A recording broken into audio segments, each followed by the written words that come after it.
I'm Scott Lucas. This is today's EA Worldview on Syria. Surrendering to Assad. The 5 myths about the regime and helping, or not helping, the opposition. I guess it was inevitable.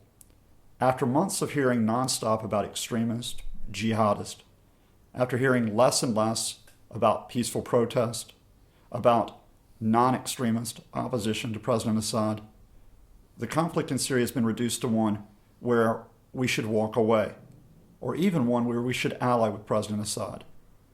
The conflict has been reduced to this not just by Assad supporters, but by prominent academics and analysts, by former U.S. government officials, who now say that the fight is not one between the opposition who rose up in March 2011 against a despotic and deadly regime. The fight is between Assad and the Islamic State of Iraq and Sham, the evil, brutal jihadist. How do you respond? Myth 1. The Islamic State of Iraq and Sham is the insurgency, is the opposition in Syria. The argument put forth for non-intervention says, well, the Islamic State has defeated all other insurgent groups, or they'll do so soon. Look at what they've done in eastern Syria in recent weeks. Well, that's going to happen across the country. So why should you support an insurgency that cannot win? Well, you actually take a reality check and realize that, in fact, the vast majority of the insurgency continues to be other groups who are not the Islamic State. For example, in the northwest, in the southwest, near Damascus, the leading groups are the Islamic Front, the Army of Islam, brigades who have risen up to defend local areas, whether it be in Idlib, Hama province, Homs, or East Ghouta. Those are the insurgents who still outnumber the Islamic State. The Islamic State may have made those advances in the east, bolstered by its offensives across the border in Iraq, but it has been driven out of much of the territory in Syria that it occupied in January. So saying that the Islamic State has won is a premature surrender. Myth 2. If we give weapons or assistance to the opposition, it will wind up in the hands of the Islamic State. It's never quite clear how this will happen.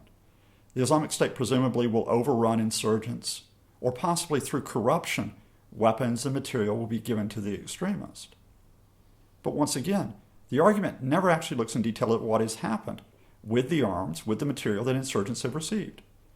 The vast majority of arms and weapons, whether captured from the regime, provided from outlets such as the Gulf states or Turkey, have remained in the hands of the insurgents.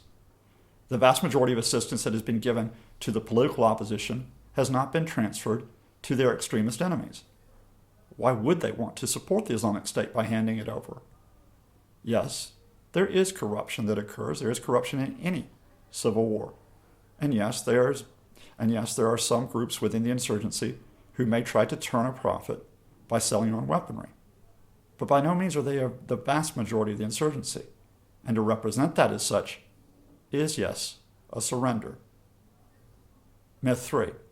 We can do nothing because there is nothing that we can do. This tautology is quite common in the arguments that say that we should stand aside and not intervene. After all, the simple choice is simply to go in and escalate a civil war. Well, consider, for example, what is ignored by this.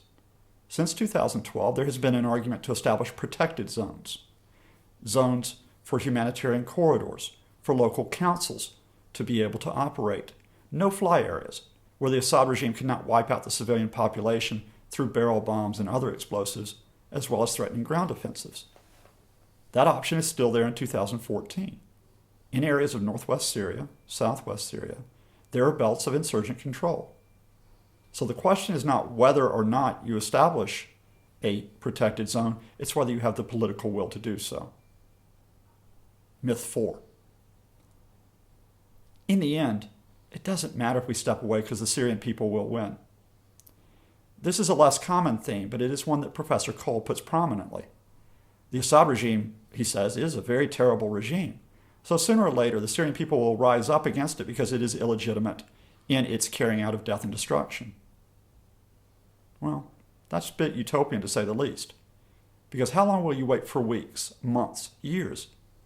How many more tens of thousands of deaths will you endure before this Assad regime supposedly vanishes? In fact, it's more than utopian. Because what it actually says is, well, rather than actually doing something to get rid of the Assad regime now, when you actually have some capability to try to challenge its authority, just step back.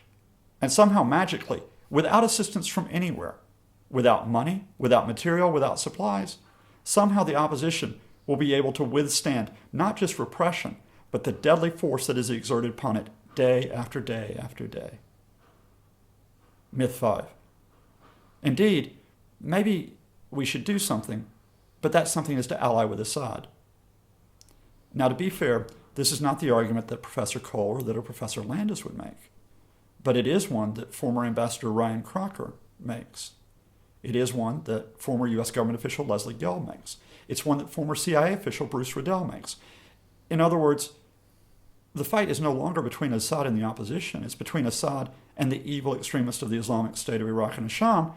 So surely we should choose the lesser of those two evils, the regime of Damascus. What's wrong with that? Well, what's wrong with that is the same thing that's wrong with all 5 myths. They erase the Syrian people. It's not just a question of we cannot help them because there are practical problems. We cannot help them because we have erased them. The protesters who have stood up for more than 3 years, gone. The fighters who have died over the past 3 years, gone. The insurgent groups who remain, and yes, who are not being defeated by the Islamic State, gone. The nonviolent coordinating committees who continue to operate, gone.